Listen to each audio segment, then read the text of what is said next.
Şimdi şöminemizi hem kumandadan hem uygulama üzerinden nasıl kontrol edeceğimizi anlatıyoruz. On-off tuşuna bastıktan sonra buradan menü kısmından ısıtıcıyı, alev yoğunluğunu, hızını kontrol edip OK tuşuna basınca da sabitleyebiliyorsunuz. Çıtırtı sesini nasıl aktif edeceğimizi gösteriyorum. Yine menü tuşundan audio'ya geliyorsunuz. OK tuşuna bastıktan sonra şu an off yazıyor. Çıtırtı sesi aktif değil. Artı eksi tuşundan artıya bastığımızda çıtırtı sesi aktif hale geliyor. Buradan Bluetooth'a geçebiliriz. Tekrar bir artı tuşuna, bir süre kaybı olduğu zaman tekrar işlemi baştan yapmanız gerekiyor. Menü tuşuna basıyorsunuz. Audio'ya geliyorsunuz. OK diyoruz. Sonra artı tuşundan Bluetooth'a geçiyoruz. Sesli olarak Bluetooth mod aktif olduğunu gösteriyor size.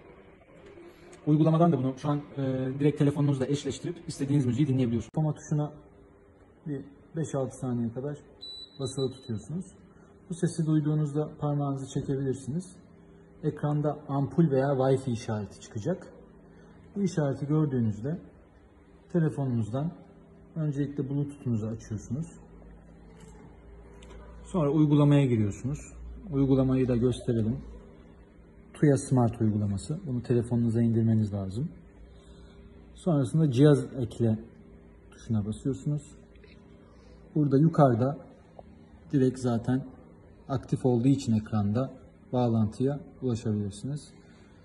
Bağlantıyı Wi-Fi adınız, yani sizin evinizde kullandığınız ve şifrenizi giriyorsunuz. Sonrasında ileri tuşuna basıyorsunuz. Burada yuvarlak bir şekilde dolmasını bekledikten sonra cihazınız bağlanacak. Kısa bir süre beklemeniz gerekiyor. Tamamlandı işareti var.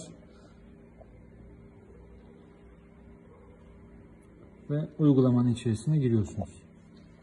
Öncelikle burada bütün işlemleri kumandada yapmış olduğunuz gibi yapabilirsiniz.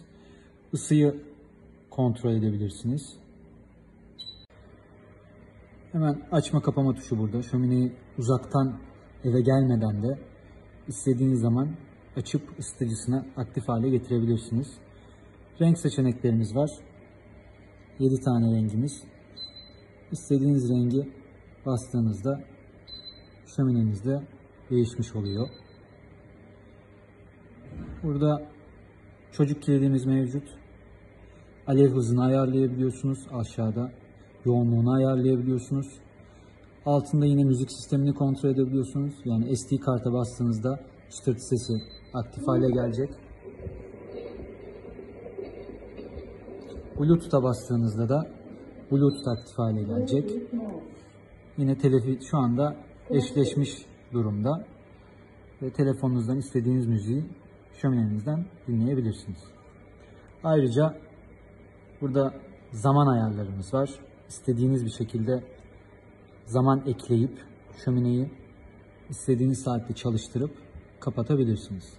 Bunlar hepsi uygulamanın içerisinde olan özellikler. Sonrasında da istediğiniz zaman buradan power tuşunu basıp şöminenizi kapatabiliyorsunuz.